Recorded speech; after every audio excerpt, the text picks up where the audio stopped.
আমি আল্লাহ মনে করছিলাম তুমি উপদেশ নিবা, আমল করবা, কিন্তু তুমি নাফরমান। আমি আল্লাহর এতবারের কথা, এত লক্ষ কথা, আমার রসুলের এত কথা সবই প্রত্যাখ্যান করলা। তোমার মতো নিকৃষ্ট গাদ্দার আর কে হইতে পারে? এই জন্য একজন যুবক, তুমি বলো আব্বা, গত 365 দিনে কোনদিন যে 5 ওয়াক্ত নামাজ পড়ো নাই, আল্লাহর কথা তুমি এই পর্যন্ত কতবার প্রত্যাখ্যান করে? এইখানে দেখেন আল্লাহ তাআলা বলেন, ওয়ালাকাদ ওয়াসালনা লাহুমুল কাওলা লাআল্লাহুম ইয়াতাযাক্কারুন। আল্লাহ তাআলা বলেন, আমি আল্লাহ আমার কথা, আমার বাক্য, আমার যেই বক্তব্য, আল্লাহ পাক বলেন আমি সেই কথাগুলো ওয়াসালনা বারংবার পুনরাবৃত্তি করেছি, বারবার নাজিল করেছি, বারবার একই কথা আমি আল্লাহ বলতে চেয়েছি। আল্লাহ তাআলা তাওহীদের কথা বারবার বলছেন কোরআনে, যে লা ইলাহা ইল্লাল্লাহ, লা ইলাহা ইল্লাল্লাহ। আল্লাহর রিসালাতের কথা, রাসূলকে মানো, ইবাদত করো, রাসূলের সব কথা শোনো, এই কথা বারবার কোরআনে বলছেন। 3 নাম্বার আখিরাত, আখিরাতের কথা, কবর হবে, মৃত্যু হবে, হাসর হবে, মিজান হবে, ফুলসিরাত হবে, জান্নাত হবে, জাহান্নাম হবে, এই কথা পুরা কোরআনের মধ্যে একবার, কথা বলে না, 2 বার, বারবার। কয়বার? বারবার। রাসূলুল্লাহ সাল্লাল্লাহু আলাইহি সাল্লামকে মেনে নেওয়া, নবী যত ইবাদত আমলের কথা বলছে এগুলো কোরআনে শুধু একবার, বারবার। আল্লাহর প্রতি ঈমান, বিশুদ্ধ নির্ভেজাল একত্ববাদ, এটা আল্লাহ কি একবার বলছে? বারবার। এই ওয়াসালনা শব্দের অর্থ এটা।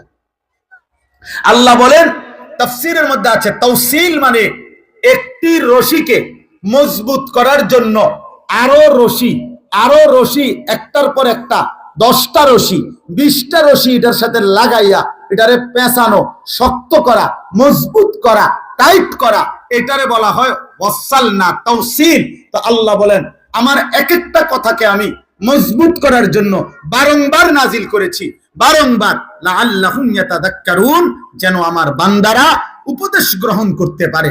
এই জন্য দোস্ত, এই কথার প্রথম কথা এটা, যুবক ভাই, কিশোর ভাই, বয়স্ক বাবা, পর্দার আড়ালের মা বোন, আল্লাহর কথাগুলো ইমাম সাহেব বলছে, মুয়াজ্জিন সাহেব বলছে, আলেম বলছে, পীর বলছে, বুজুর্গ বলছে, ওয়াইজ বলছে, বক্তা বলছে, একটা আজান দোস্তরে তোমার হায়াতে শুধু একবার যদি আজান দিত, তুমি বলতা আমি একদিন কোন টাইমে আজান দিছে, আমি হতাতা ছিলাম, একটা পোস্টার লাগাইছে, এটা 15 দিন আসিল, এরপরে কুয়াশায় ঝরে পড়ে গেছে, আমি আর দেখছি না। আল্লাহ বলে, না বান্দা, আজান তো আমি বারবার শুনাইছি, কোরআনের কথাগুলো তো আমি বারবার শুনাইছি, আমার রাসূলের কথা বারবার শুনাইছি, উলামায়ে কেরামের জবান দিয়া জাহান্নামের কথা, আখিরাতের কথা, কবরের কথা আমি বারবার বলাইছি। আমি চেয়েছি এ কথা কোন পক্ষে যে আচ্ছা একবার ফেলে দিলা, 2 বার ফেলে দিলা, তোমার তো বিবেকে আসা ছিল, এত ভালো মানুষরা, এত নেককার মানুষরা বারংবার 1450 বছর ধরে যেহেতু বারবার বারবার বারবার বলছে, এ কারণেও তো তোমার কলিজার ভিতরে এটা আসার কথা যে কথাগুলো সত্য, কথাগুলো ঠিক, নইলে এতবার বলে কেন? তাইলেও তো আমল করা উচিত। আমি আল্লাহ মনে করছিলাম তুমি উপদেশ নিবা, আমল করবা, কিন্তু তুমি নাফরমান। আমি আল্লাহর এতবারের কথা, এত লক্ষ কথা, আমার রসুলের এত কথা সবই প্রত্যাখ্যান করলা। তোমার মতো নিকৃষ্ট গাদ্দার আর কে হইতে পারে?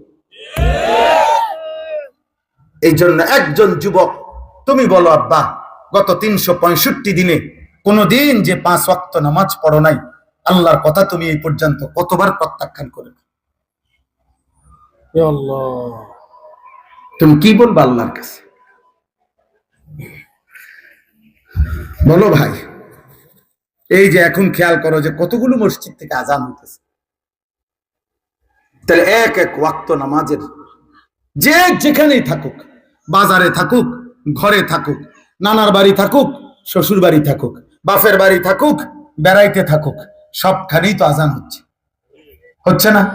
তাইলে তুমি কি যুক্তি দিবেন বলেন? বেনামাজি কি বলবে?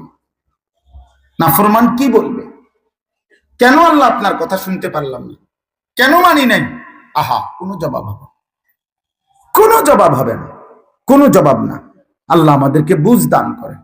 এই জন্য প্রিয় ভাই নওজোয়ান, আমি প্রত্যেক দিনে কথা বড় মনের কষ্টেরে বলি যে যেই কপাল সেজদা দেয় না, যে মুসলমান মুসলমান পরিচয় থাকার পরেও নামাজ পড়ে না, বিশ্বাস করো আমার কেন জানি তারে মানুষের বাচ্চা মনে হয় না। আমি তাকে মানুষ মনে করি না, আমার দৃষ্টিতে ওইটা জানোয়ার। যদি উপযুক্ত তথ্য প্রমাণ দিয়ে প্রমাণ দিতে হয় ইনশাআল্লাহ আশা করি পারব, কোরআন সুন্নাহর দলিল দিয়া। আমি তাকে মানুষ মনে করি না। বেনামাজিকে আমার কাছে মানুষ মনে হয়, বেনামাজিকে আমার কাছে জানোয়ার মনে হয়, চতুষ্পদ জন্তু মনে হয়। আমার মনে হয় এক জানোয়ার যেভাবে বুঝছে জীবন মানে খাওয়া, পেশাব, পায়খানা, ঘুম, লজ্জাস্থানের চাহিদা পূরণ, এই নাফরমানও এটাই বুঝছে,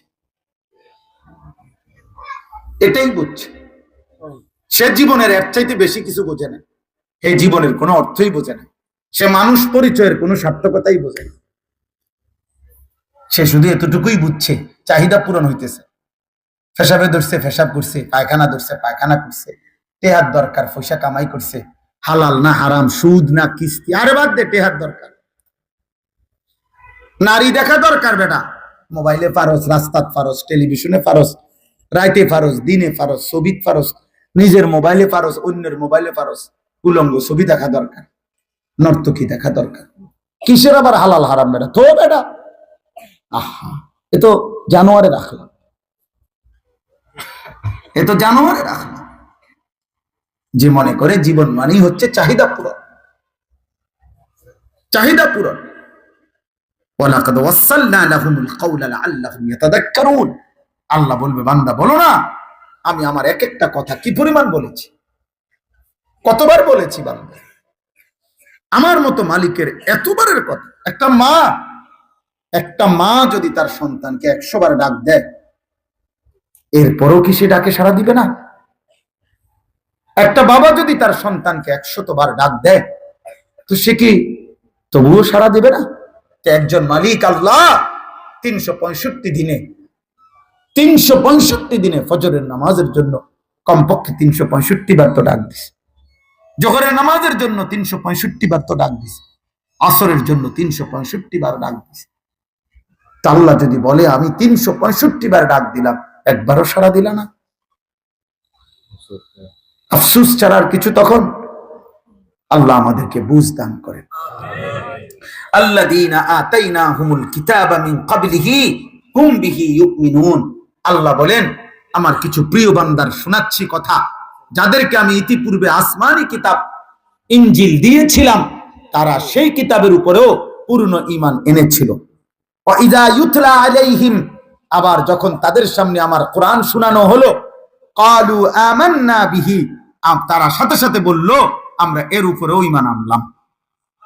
ইন্নাহুল হাক্কু মির রাব্বিনা, নিশ্চিত এটা আমাদের রব আল্লাহর পক্ষ থেকে সত্য কালাম। সুবহানাল্লাহ। ইন্না কুন্না মিন ক্বাবলিহি মুসলিমিন, আমরা তো আল্লাহর প্রতি আগে থেকেই আনুগত্যশীল ছিলাম, এবার আমার বন্ধু মুহাম্মদ আরবির কথাগুলো আমরা সর্বান্তকরণে মেনে নিলাম। সুবহানাল্লাহ। আল্লাহ বলেন উলাইকা ইউতাউনা আজরাহুম মাররাতাইনি বিমা সাবারু।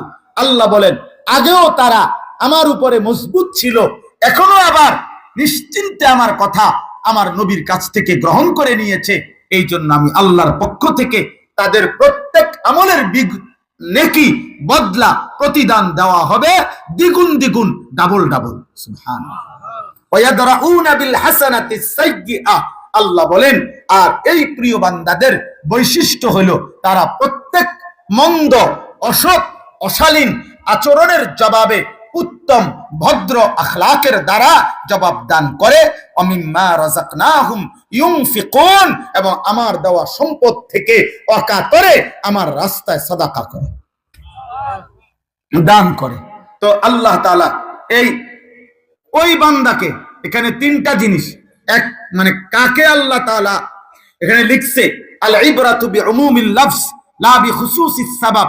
কোরআন শরীফের কোন কথা যদি কোনো ব্যক্তি বা বিশেষ গোষ্ঠী সম্প্রদায়ের জন্য যদিও নাজিল করা হয়েছে, কিন্তু এর উপদেশ সবার জন্য।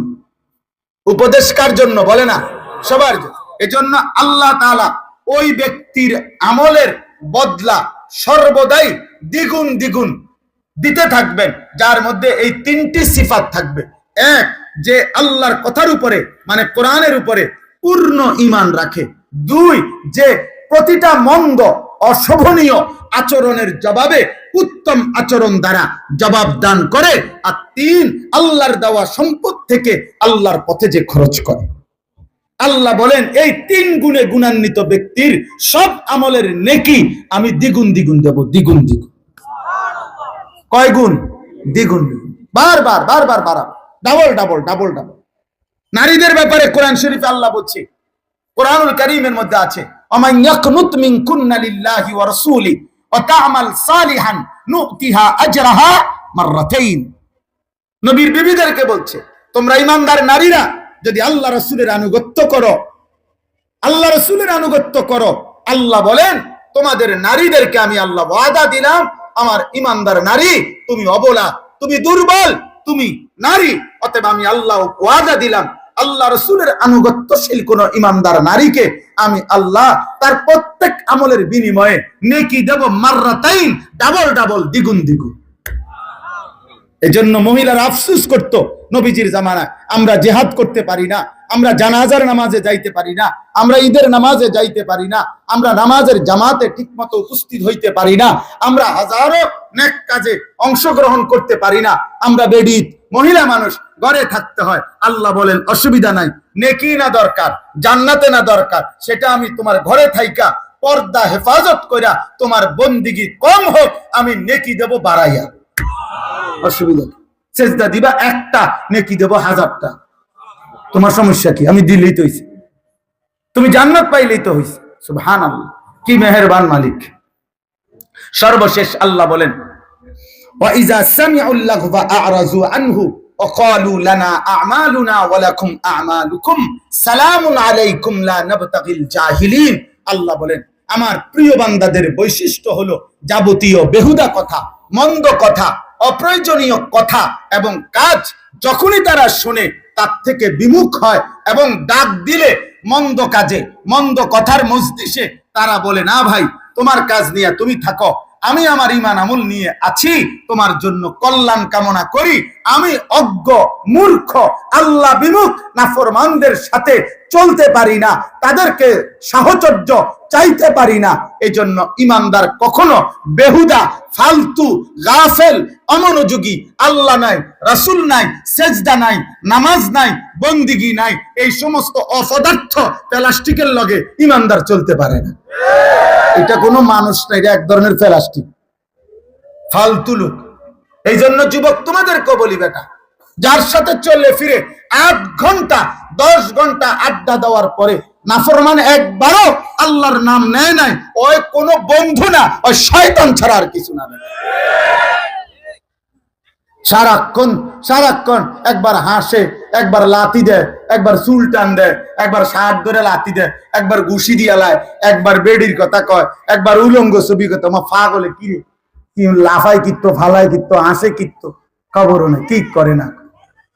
এই সমস্ত ইয়াং ছেলে আড্ডা দেয় যে দেখবেন কি করে, আপনি শুধু একটু তামসা চাইয়েন দূরের থেকে, করেটা কি, করে কি? এইটা নিয়ে আড্ডা। বেড়া তারে লাথি দেন, এটা নিয়ে একটা মজা হইলো, তারে ঘুষি দেন বুঝি একটা মজা হইলো। কি রে ঘুষি দিলে? কেমনে দিছি? আমরা ফ্রেন্ড, তো ফ্রেন্ডের বুঝি মানুষ ঘুষি দেয়। আহাম্মক, সে আমার ফ্রেন্ড, তো ফ্রেন্ডকে বুঝি মানুষ উলঙ্গ ছবি দেখায়। তো তুই তোর ফ্রেন্ড হয়ে, বন্ধু হয়ে তারা তো বড় ক্ষতি করলি, তারে বেটা জাহান্নামের রাস্তায় নিয়ে গেলি। এটা কিসের বন্ধু? তুই তো শয়তান বেটা, তুই তো জালেম বেটা। আল্লাহ তাআলা বলেন, হে নবী, আমি আল্লাহ তো বলছি, আপনার মাধ্যমে বলাচ্ছি, তবে মনে রাখেন পরিবর্তন, হেদায়েত, জীবনের কাঙ্ক্ষিত রাস্তা, জাহান্নাম থেকে বাঁচা, জান্নাতে যাওয়া, আমার বন্দিগি করার তৌফিক, সবকিছুর তৌফিক, সমস্ত হেদায়েত আপনার হাতে না। আপনি চাইলে দিতে পারবেন না। আপনি বলেন, আপনি মেহনত করেন, আপনি বলতে থাকেন ইন্নাকা লা তাহদি মান আহবাবতা, আপনি চাইলে হেদায়েত দিতে পারবেন না। ওয়ালাকিন্নাল্লাহা ইয়াহদি মান ইয়াশা, পরিবর্তন, হেদায়েত, আখিরাতমুখী জীবন, নামাজমুখী জীবন, জান্নাতমুখী জীবন, সবকিছু আমি আল্লাহ যাকে চাই আমি দিয়ে থাকি। এই জন্য ভাই, প্রধান বক্তা, বিশেষ বক্তা, সাংঘাতিক বক্তা, অল্প বক্তা, মারাত্মক বক্তা, ভয়ঙ্কর বক্তা, যত বক্তাই হাফেজ আমিনুল ইসলাম আনুক, পরিবর্তন কারো হাতে না, হাফেজ আমিনের হাতেও না, আনিসুর রহমানের হাতেও না, আমজাদ হুসাইনের হাতেও না, কারো হাতে না, আসমানওয়ালা রবের হাতে। পরিবর্তন কার হাতে? ফায়সালা আল্লাহর হাতে। আল্লাহ ওয়াহুয়া আ'লামু বিল মুহতাদিন, তিনি একমাত্র জানেন হেদায়েত পাবে কি, জাহান্নাম থেকে বাঁচবে কি, জান্নাতি হবে কি। এজন্য আল্লাহর দিকে না ফিরলে কোনো উপায় নেই। আল্লাহ আমাদেরকে তৌফিক দান করেন, আল্লাহ আপনাদেরকে কবুল করে নেন।